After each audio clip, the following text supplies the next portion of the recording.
රුපියල් බිලියන 250ක් මාර්ග පාලම් දුම්රිය මාර්ග වාරි මාර්ග පහසුකම් රෝහල් පාසල් ආදී ඇතුළු හානියටපත් යටිතල පහසුකම් කියලා.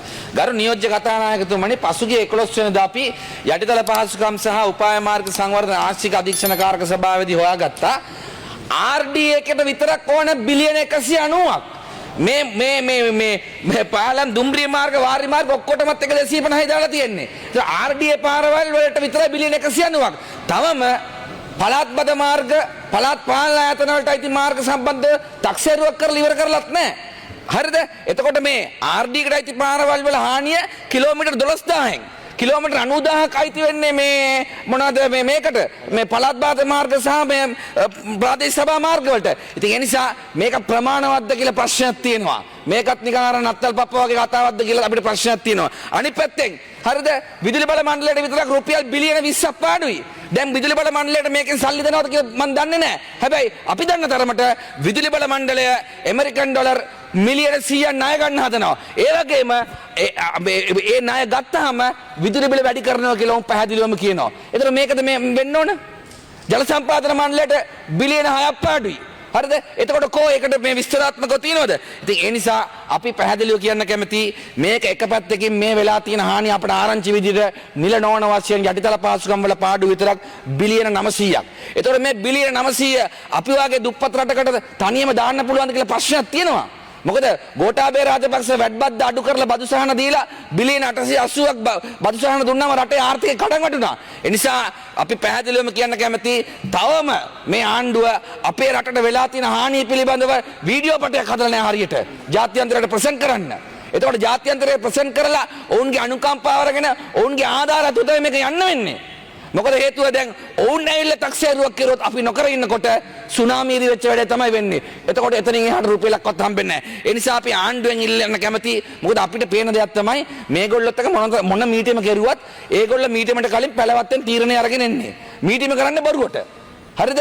ඔළුව වනවන ඉඳලා ඒගොල්ලෝ හිතාගෙන අපිට තමයි කරන්නේ. ඒ නිසා ඕම කෙරුවොත් එහෙම ඇන ගන්නවාමයි ෂුවරන් ෂොට්. ඔන්නෝක ලියලා තියාගන්න. හරිද?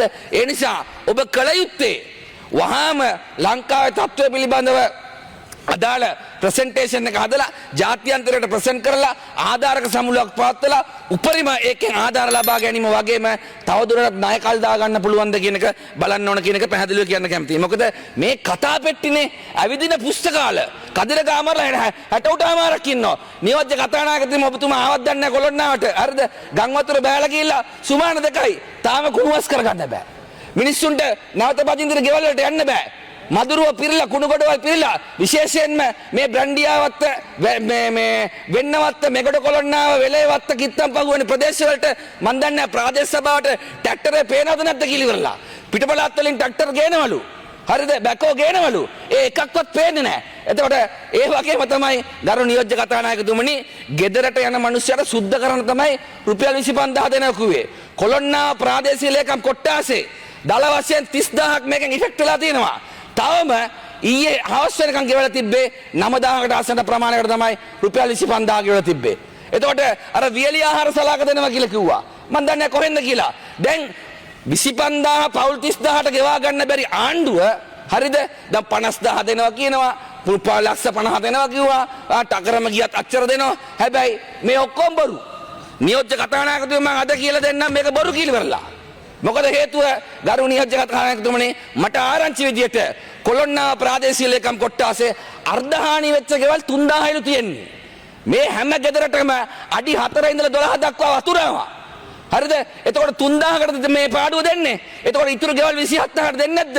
ඉන්නකො සබ්බු හම්බෙයි. එහෙම කරන්න ගියොත් එහෙම. හරිද?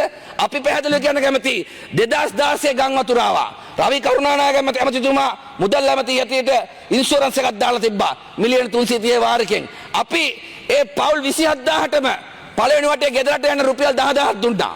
දෙවෙනි වටේ ගෙදරට අවශ්‍ය බඩමුට්ටු ගන්න 15000ක් දුන්නා ඒ කාලේට හරියන විදියට. පවුල් 23000කට. ඊට පස්සේ පවුල් 19905කට ලක්ෂ 19000ක් වන්දි දුන්නා. වතුර ආපු හැම ගයක්ම හානි වුණාසේ සැලකුවා. හරිද? මොකද ඒ වතුර ආපු හැම ගෙදරම ගිහිල්ලා බලන්න. ගෙවල් වල බිත්ති වල පාට මොකද්ද කියලා. ඒ ගෙවල් වල ඇඳක් පුටුවක් තියෙනවද? ළමයින්ගේ ඉස්කෝල පොට්ටික තියෙනවද? ඒ නිසා මේ මිනිස්සුන්ගේ ව්‍යසනයත් එක්ක විහිළු කරන්න නම් එන්න එපා කියන්න. ඡන්ද ගන්න බොරු කිව්වට කමන්නේ මිනිස්සුන්ගේ පීඩාවට එක්ක බොරු කියන ලෑස්ති වෙන්න එපා. හරිද? ඒක 2016. ඒ වගේම මේ නිලධාරීන් අන්දනවා. හරිද? ව්‍යසන කළමනාකරණ කමිටුවේ සමාජිකෙක් විදියට අගෝස්තු මාසේ තිබ්බ මීටිමේදී අපි මේ මොනවාද ඉන්ෂුරන්ස් එක යෝජනා කරන්න නැවත ගේන්න කිලිවරලා. මොකද සමහර නිලධාරීන් බදු මුදල් වලින්ම ගෙවන්න තමයි try කරන්නේ. රජයකට බදු මුදල් වලින් ඔක්කොම ගෙවන්න බෑ. හරිද? හැබැයි දැන් කියනවා ඒ ඉන්ෂුරන්ස් එක ගේන්න බැරි ගෙවපු ප්‍රීමියම් එකකට රිටර්න් එක හම්බෙලා නැහැලු. අවුරුද්දකට මිලියන 330යි. 2016 කොළොන්නාට විතරක් අපි අරන් තියෙනවා ලක්ෂ 23000ක්. හරිද? එතකොට වාහනයක් අපි රුපියල් 80000කට විතර ඉන්ෂුරන්ස් කරනවා නම් ඇක්සිඩන්ට් උනක් විතරයි රිටර්න් එක හම්බෙන්නේ. ඇක්සිඩන්ට් එක උන්නත් රිටර්න් එක එන්නේ නැහැ. දැන් ජනාධිපතිතුමාට දෙන තොරතුරු අවුරුදු 5ේම ප්‍රීමියම් එක එකතු කරලා අර එක අවුරුද්දට ලැබිච්ච රිටර්න් එක විතරක්. ඔන්න විදින පුස්තකාල. හරිද? ඉතින් ඒ නිසා ගරු නියෝජ්‍ය කතානායකතුමනි මට පැහැදිලිවම කියන්න වෙන්නේ දැන් අපි දැක්කා ගම් වතුරෙද්දී වගකීම් විරහිතව හැසිරුණේ කොහොමද කියලා. බෝට්ටු 3යි දාලා තිබ්බේ ආණ්ඩුවෙන්. මම දෙකක් දැම්මා. සජිත් ප්‍රේමදාස මැතිතුමා දෙකක් දැම්මා. වැඩිම ප්‍රමාණයක් දැම්ම ව්‍යාපාරිකයෝ. හරිද? ආණ්ඩුව එහෙමද හැසිරෙන්නේ? දැන් ඒක ඉවරයි කියමුකෝ. පශ්චාත් ආපදා තත්ත්වය තුල අඩුම ගානේ මිනිස්සුන්ට ගෙදරට යන්න සල්ලි පරක්කු වෙනවා නම් කුණු ටිකස් කරලා දෙන්නවත් ආණ්ඩුවට හැකියාවක් නැහැ. තමන්ගේ අර ප්‍රාදේශ සභාව ඔක්කොම ගන්න දත කාගෙන ගියානේ. ඒවයි තියෙන බැකෝ ටික මොකෝ ගෙනල්ලා දාන්න බැරි මෙහෙට. ඇයි සිවිල් ආරක්ෂක බලකාය ගෙනල්ලා දාන්න බැරි? හරිද? මේ ඒ ටික ගෙනල්ලා මේක පිරිසිදු කරලා ගමේ ග්‍රාම සේවක දන්නෝ ගෙවල් කීයක් තියෙනවද? ගෙවල් වල පදිංචි කවුද කියලා ඉවරලා. මේ 25000 දෙන්න ඔච්චර හොය ඉන්නවද? ඒ ගේම් එක ගහන්න ගියා වැරදුනා. අර JVP ප්‍රජා සංවර්ධන සමිතිය සභාපති JVP ආපදා සමිතිය සභාපතිගේ මේ අස්සන ගන්න ගියානේ. ඉතින් ඒ නිසා දැන් ප්‍රාදේශ සභා මන්ත්‍රීවරු පොම් බෙද ඇද ඉන්නවා. ඒ නිසා මම පැහැදිලිව කියන්න කැමති මේ සිකුරාද වෙද්දිවත් කරුණා කරලා මේ 25000 ගෙවල ඉවර කරන්න. කරුණා කරලා දෙන්න. මොකද මේ මිනිස්සු අසරණ වෙලා තින්නේ. ආදායම් මාර්ග නැති වෙලා තින්නේ. දැන් මම අහනවා කැමති අපි අපේ පළාතේ වල ඉන්නවා මේ ගොඩක් අය ඉතා සුළු ව්‍යාපාරිකයෝ. පෙට්ටි කඩ 3 wheel business කරන අය, payment business කරන අය ඉන්නවා. ඒ අයගේ ව්‍යාපාර වලට වන්දි ලබා දෙනවද? දැන් මේ ගෙවන හැම දවසක් පාසාම ඒක පරක්කු කරන්න ඔවුන්ට ඔවුන්ගේ ජීවිකාව ආරම්භ කරන්න බැරි වෙලා තියෙනවා. ඒ වගේම කැලණි ගඟ දිගේ තියෙන ෆැක්ටරි වලට නැවත මේ සම්පූර්ණ යථා තත්ත්වයට පත් වෙන්න බැරි වෙලා තියෙනවා. ඔවුන්ට ණය සහන ලබා දෙනවා නම් කලින් ලබා දෙන්න. මොකද හේතුව ඒ පළාතේ විශාල මිනිස්සු ප්‍රමාණයක් ඒවයි රැකියා කරනවා. එතකොට ඒ ෆැක්ටරිස් ඇක්ටිවේට් වුනේ නැත්නම් ඒ මිනිස්සුන්ට ආදායම් මාර්ග නැති වෙනවා. ඒ නිසා කටින් බතල කොළ හිටව ඉන්න නැතුව මේ මඩ බලකාය දාලා එක්කෙනාට මඩ ගගා හිටියට හරිද? අපි කියනවා පුළුවන් නම් හරිද?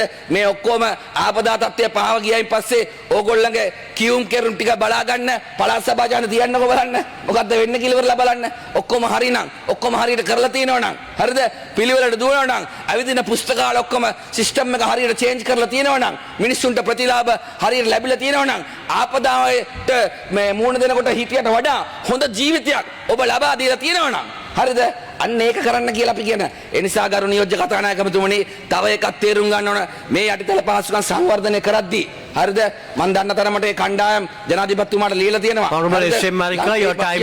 one more minute right? එතකොට ඒ යටිතල පහසුකම් මේව කරද්දී ලංකාවේ තියෙන මේ මැෂිනරි ටික ප්‍රමාණවත්ද මේ ඔක්කොම එකපාර කරන්න. එහෙනම් ප්‍රයොරිටයිස් දෙන්නේ මොනවටද? හදලාද මම දන්නේ නැහැ. හරිද? ඒක මේක රජයෙන් සල්ලි දුන්නේ වැඩේ කරලා ඉවරනයි පස්සේ. එතකොට ඔවුන්ට අවශ්‍ය ප්‍රාග්ධනය තියනවද? නැත්නම් ඔවුන්ට අඩුපොලියට ණය ලබා දීමට අවශ්‍ය චක්‍රයකට නිකුත් කරනවද කියන කාරණේ ඉතාම වැදගත් වෙනවා. ඒ නිසා අවසාන වශයෙන් නියෝජ්‍ය කතානායකතුමනි මම ඔබතුමාගෙන් ඉල්ලීමක් කරනවා. ඔබතුමාට කොළොන්නාව ආසනෙන් ඡන්ද 12000ක් හම්බුණා. මටත් වැඩි හම්බුණා. හරිද? අපි පාරවල් හැදුවා, බන්ට් හැදුවා, ගේට්ටු හැදුවා, පොම්පාගාර හැදුවා. ගලක්වත් අල්ලන්නේ නැතුව ඔබතුමාලා 12000ක් ගත්තා. හරිද? ඒ නිසා ඇවිල්ලා කරුණා කරලා මේ 25000 මේ සිකුරාදටවත් ලබා දෙන්න කටයුතු කරන්න. හරිද? ඒකට මැදිහත් වෙන්න. හරිද? ඒකට දායකත්ව ලබා දෙන්න. මොකද ඔබට ඡන්ද දුන්න ජනතාව එතන ඉන්නේ. ඔබට රැස්වීම කරපු ජනතාව ඉන්නේ නේද? අපිට දවල්ට රැස්වීම දුන්න ඔබට රැට බුරියන්න දුන්න කට්ටිය ඉන්නවා. හරිද? ඒ මිනිස්සුන්ට මේක ලබා දීමට අවශ්‍ය කටයුතු කරන්න කියලා ඉල්ලා සිටින්න මගේ කතාව අවසන් කරනවා. ස්තුතියි.